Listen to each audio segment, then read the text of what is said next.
खुलुमबाय गिबियावनो नोंथांमोनखौ आंनि जनालि बर' रादाबाव बयखौबो बरायनानै लाग्रोनाय जाबाय।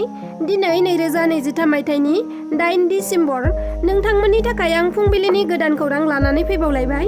मिजिंथियो नोंथांमोना खौरांखौ जोबजासे नायजोबलांगोन होनना।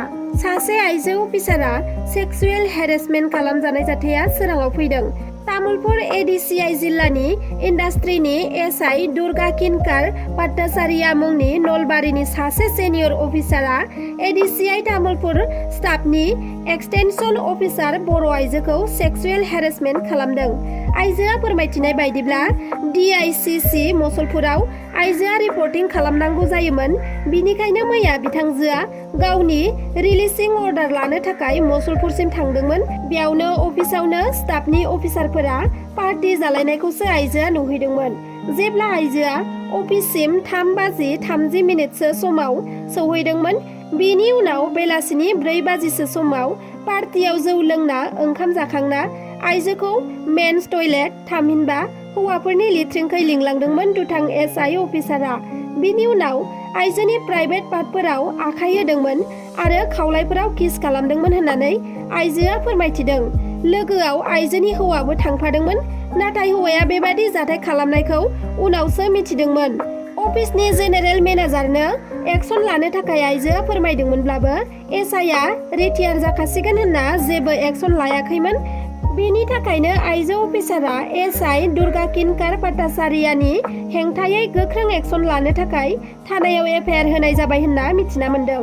लोगोसे बे दायनि थाखाय दायनिगिरिखौ गोख्रों साजा होनो थाखाय बिटिआरनि चिफ प्रमद बर' बिथांखौबो आइजोआ खौरांनि गेजेरजों खावलायहरदों। सांग्रां जा, सोरखारनिफ्राय होनाय माइरं जानानै खिनाय गोबानाय, उदै सानाय बायदि बेरामाव गोग्लैनो गोनां जादों गोबां सुबुंफोरा। बिश्वनाथ जिल्लानि गहपुर हालामनि सिङाव थानाय बालिजान पन्चायतनि कमाबारि गामिनि गासैबो रायजो राजाफोरानो सरखारनि माइरं जानानै गोब्राब बेरामाव गोग्लैनो गोनां जादों।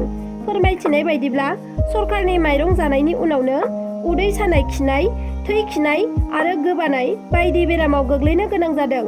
साननैनिफ्राय उन्दुनो हायाखै होननानै फोरमायथिदों सुबुंफोरा।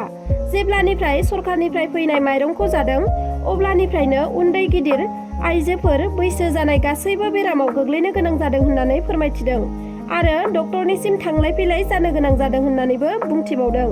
खायफाया जोबोद गोब्राब थासारियाव दं, थैहां थासारियावबो दं होननानैबो फोरमायथिदों।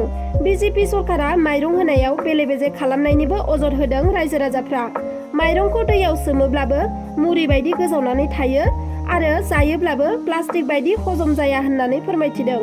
बिनिखायनो सरकारा माइरं होनो गोसो गैयाब्ला दाहोथों, नाथाय रायजो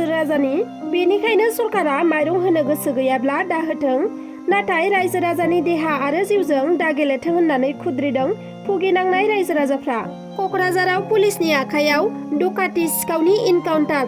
थांनाय 28 नभेम्बर खालाराव क'क्राझार सहरनि साखाथियाव थानाय बिधानकुलि वार्ड नाम्बार 3 गिख्रंथावै एग्रिकालसार बिफाननि आजिरा मोननाय इन्जिनियार तपन चक्रबर्तीनि न'आव फैनानै बिथांखौ दुथां शम्भु काहारा गोबौ सिखाजों दानथारदोंमोन आरो बिथांनि बिसि मधुमिता चक्रबर्तीखौबो दानख्लाब सिख्लाब खालामनानै गोब्राब जोखोम खालामदोंमोन।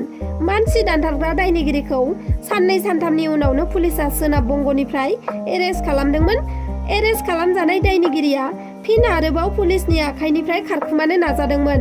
बेयावनो पुलिसा दुथां शम्भु काहारनि आगसि आथिङाव गुलि गावनानै होदों। आथिङाव गुलि नांजानाय डाकातिखौ दायो देहा फाहामसालियाव फाहामथायनि थाखाय थिसननाय जाबाय। मख'नाया गोनांदि शम्भु काहारा तपन चक्रबर्तीनि न'आव सना रुपा, फैसा बायदि न'खरनि सम्पतिखौ लुथिनो थाखायनो तपन चक्रबर्तीखौ दानथारदोंमोन आरो बिथांनि बिसि मधुमिता चक्रबर्तीखौबो दानख्लाब सिख्लाब खालामदोंमोन। बिहार रायजोनि पुलिस बिफाननि मोनसे लाजिनांथाव आरो गेजेन खामानि। साननि समाव पुलिस बिफाननि सिगाङावनो 16 लाख रां बेंकनिफ्राय लुथिनानै लानानै थांबाय सिखावफोरा। बे जाथाया जादों बुधबारखालि सानजौफुनि 11 रिंगासोआव बिहार रायजोनि सिङाव थानाय आरा ओनसोलनि मोनसे एक्सिस बेंकनि ब्रान्चआव सा 7 निफ्राय सा 8 उदखारि सिखावफोरा हाथियार लाखुमानानै कास्टमार जानानै बेंकआव हाबो आरो केश काउन्टाराव केशियारखौ सिलाइ दिन्थिनानै बेंकआव रां सोनो थाखाय हुमखि होयो। बे जाथायखौ खौरां मोननानै आरा पुलिस बिफाना बेंकआव सिगांथिंजाय बेंनानै लायो।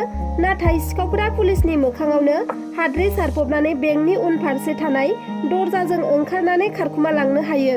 नाथाय पुलिस बिफाना गोबाव समसिम उनजों सिखावा खारखुमा लांनायखौ थरानो गैयामोन। जेब्ला बेंकनि मावथिफोरा सिगां फारसे ओंखारबोयो अब्लासो पुलिस बिफाना मिथिना मोनो सिखावफोरा गासै 16 लाख रां लानानै खारखुमा लांनो हायो। दा बे जाथायखौ लानानै आरानि एसपि प्रमद कुमार यादव बिथाङा गोख्रों नायबिजिरनो थाखाय बिथोन होबाय आरो आरा पुलिस बिफाननि मावथिफोराबो गोख्रों नायबिजिरगासिनो दं होननानै मिथिना मोन्दों। सिजारिं खालामना गथ' जोनोम होनाय समाव हासुग्रा नाला सुथेनानै हरनायनि जाहोनाव थैनायजों जुजिनो गोनां जादों सासे गथ' जोनोम होगिरि बिमाया। जोबथारनायाव एम्बुलेन्सनि हेफाजाबजों बरपेटा रड थानायाव थांनानै आइजोआ बरपेटा रड FRU आव खामानि मावबाय थानाय दायनिगिरि देहा फाहामथाय होगिरि डक्टर अरुप कलितानि हेंथायै एजाहार होयो। बरपेटा रडनि उत्तर सापाकामार गामिनि मार्जिना काटन मुंनि गथ' जोनोम होगिरि बिमाखौ बरपेटा रड FRU आव नखरनि सुबुंफोरा गथ' जोनोम होनो थाखाय थिसनदोंमोन। उनावहाय डक्टर अरुप कलिता मुंनि रां लुबैसुला डक्टरा सरकारि FRU देहा फाहामसालिनिफ्राय डिलिभारि आइजोखौ बिनापानि नार्सिं हम मेडिकेलसिम लाबोनानै गावनो सिजारिं खालामो आरो गथ'खौ उदैनिफ्राय बरनो। गथ' डिलिभारि खालामखांना डक्टर अरुप कलिताया आइजोनि हासुग्रा नालाखौ हास'ना होयो आरो सुजाबनानै हासुग्रा नालाखौ बन्द' खालामनानै होयो। माखासे समनि उनाव आइजोनि देहाया गाज्रि जालांनायाव डक्टरा गिबियाव बरपेटा मेडिकेल कलेजाव थिसनदोंमोन। नाथाय बेयावबो फाहामनो हायैलाय उनावहाय GMCH सिम दैथायहरो। GMCH आवबो दान मोनसे बारलांबाय फाहामथाय लानाया, नाथाय मोजाङाव फैयाखै। रांखावरिनि आंखालाव गोग्लैनानै उनाव GMCH मेडिकेलनिफ्राय न'आव फैनानै गथ' जोनोम होगिरि बिमाया दान मोननै फाहामथाय मोनालासेनो थैनायजों जुजिनानै गोग्लैसोनानै दङ। नखरा अजद होनाय बायदिब्ला डक्टर अरुप कलिताया रांनि लबजोंनो सरकारि देहा फाहामसालियाव थिसनखानायखौनो नार्सिं हमाव लांनानै सिजारिं खालामनायनि थाखायनो गोरोन्थि फाहामथायजों बोलि जानो गोनां जादों। बेनि अनगायैबो सिगाङावबो डक्टर अरुप कलिताया साथाम गथ'नि बिमाखौ बुथारनायनि दायाव बरपेटा थानायाव केस सोलिगासिनोमोन।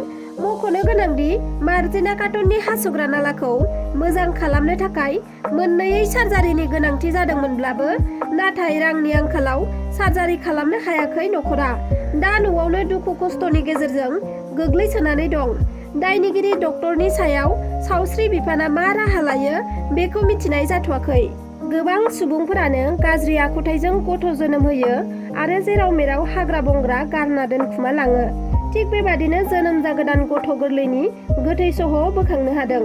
बरपेटा जिल्लानि सिङाव थानाय गान्धीनगराव साउलकुवा दैमानि साखाथिनिफ्राय सासे गोदानै जोनोम जानाय गथ'नि गोथै सह'खौ खावसे जुनार जानाय थासारियाव बोखांनो हानाय जादों। नाथाय बे गथ'आ सोरनि फिसामोन बेखौ दासिमाव मिथिना मोननाय जाथ'वाखै। बे गथ'खौ जोनोम जानाय लोगो लोगोनो गारना दोननायनि सन्देह खालामनाय जादों। नाथाय गोथाङै गारनाय ना थैखांना गारनाय बेखौ मिथिना मोनथ'वाखै। दायो बे जाथायनि सायाव नायबिजिरनाया सोलिगासिनो दङ। शिबसागर जिल्लानि ट्रेजारि अफिसार सन्जीब बराया साख्रिनिफ्राय सासपेन्ड खालामजाबाय। आसाम सरकारनि रांखान्थि बिफानजों घुस लानाय आरो गुबुन गुबुन दायनि थाखाय सासपेन्ड खालामजादों ट्रेजारि अफिसार सन्जीब बराया।